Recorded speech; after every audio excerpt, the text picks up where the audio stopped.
If you don't have a real stake in the new, then just surviving on the old, even if it is about efficiency, I don't think is a long-term game. The view you adopt for yourself profoundly affects the way you lead your life. Microsoft is the productivity and platform company for the mobile-first and cloud-first world. This notion of universal Windows apps is a very powerful concept because we're now aggregating the 300+ million socket run rate of Windows into one opportunity for our developers. Success can cause people to unlearn the habits that made them successful in the first place. I think playing cricket taught me more about working in teams and leadership that has stayed with me throughout my career. A leader must see the external opportunities and the internal capability and culture, and all of the connections among them, and respond to them before they become obvious parts of the conventional wisdom. The way I measure my life is, am I better than I was last year? The opportunity ahead for Microsoft is vast, but to seize it, we must focus clearly, move faster, and continue to transform. Over the next 10 years, we'll reach a point where nearly everything has become digitized. Sure, in this age of continuous updates and always-on technologies, hitting refresh may sound quaint, but still, when it's done right, when people and cultures recreate and refresh, a renaissance can be the result. There is something only a CEO uniquely can do, which is set that tone, which can then capture the soul of the collective. Passion, toil, and training can help you to soar. We must ensure not only that everyone receives equal pay for equal work, but that they have the opportunity to do equal work. What was true then and what is true now is that we create technology so others can create more technology. Always keep learning. You stop doing useful things if you don't learn. So the last part to me is the key, especially if you have had some initial success. It becomes even more critical that you have the learning bit always switched on. Longevity in this business is about being able to reinvent yourself or invent the future. The question is, how are you able to organize your information, your tasks, and get stuff done spanning those different roles? Nobody lives in isolation. Learning to fly is not pretty, but flying is. We needed to build deeper empathy for our customers and their unarticulated and unmet needs.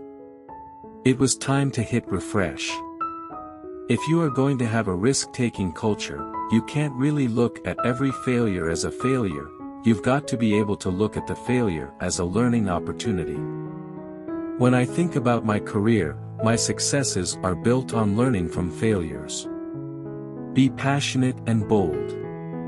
We needed to convert Nietzsche's courage in the face of reality into courage in the face of opportunity.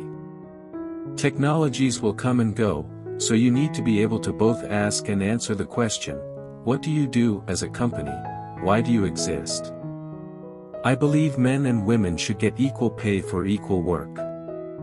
Believe me, my journey has not been a simple journey of progress. There have been many ups and downs, and it is the choices that I made at each of those times that have helped shape what I have achieved. Many companies aspire to change the world. But very few have all the elements required: talent, resources, and perseverance. Microsoft has proven that it has all three in abundance. I'm also grounded in our challenges. In fact, that's the adventure which creates the competitive zeal in me to do great work. Our industry does not respect tradition. It only respects innovation. This is a software-powered world. I don't want to fight old battles. I want to find new ones. LinkedIn was an amazing deal for us to do because of their mission. We want to empower people.